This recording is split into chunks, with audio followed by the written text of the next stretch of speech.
அதிமுகவை ஏன் எதிர்க்கவில்லை? அப்போ அதிமுகவுடன் கூட்டணியா? தாவேக ஆதவ் அர்ஜுனா விளக்கம்.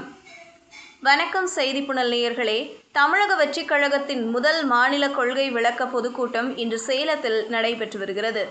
அதில் சிறப்புரையாற்றிய கட்சியின் தேர்தல் பிரச்சார மேலாண்மை பொதுச் செயலாளர் ஆதவ் அர்ஜுனா, அதிமுக தொண்டர்கள் எப்போதோ தாவேகவில் இணைந்து விட்டார்கள் என்று கூறியிருப்பது சலசலப்பை ஏற்படுத்தியுள்ளது. கூட்டத்தில் அவர் பேசியதாவது: நாங்கள் ஏன் அதிமுகவை எதிர்க்கவில்லை என்று பரவலாக பலரும் கேள்வி எழுப்பி வருகின்றனர். அதிமுகவின் ஒட்டுமொத்த தொண்டர்களும் எப்போதோ தாவேகவில் இணைந்து விட்டார்கள்.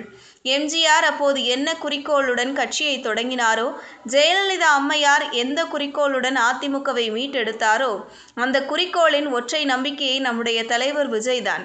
இந்த கொள்கை கொண்ட அரசு இல்லாததால் தான் திமுக கடைசி 3 தேர்தல்களில் சுலபமாக வெற்றி பெற்றிருக்கிறது.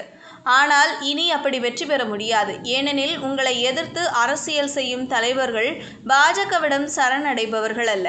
பாஜகவை கடுமையாக துணிவுடன் எதிர்க்கக்கூடிய ஒரே தலைவர் விஜய்தான். இஸ்லாமிய தோழர்களே, குர்ஆன் மீது ஆணையாக சொல்கிறோம். எங்களுக்கு குர்ஆனும் ஒரு கடவுளின் நம்பிக்கைதான். குர்ஆன் மீது ஆணையாக சொல்கிறோம், எந்த காலகட்டத்திலும் கூட்டணியும் உறவும் கிடையாது என்பதை அழுத்தமாக இந்த சேலம் மண்ணில் வைத்து சொல்கிறோம்.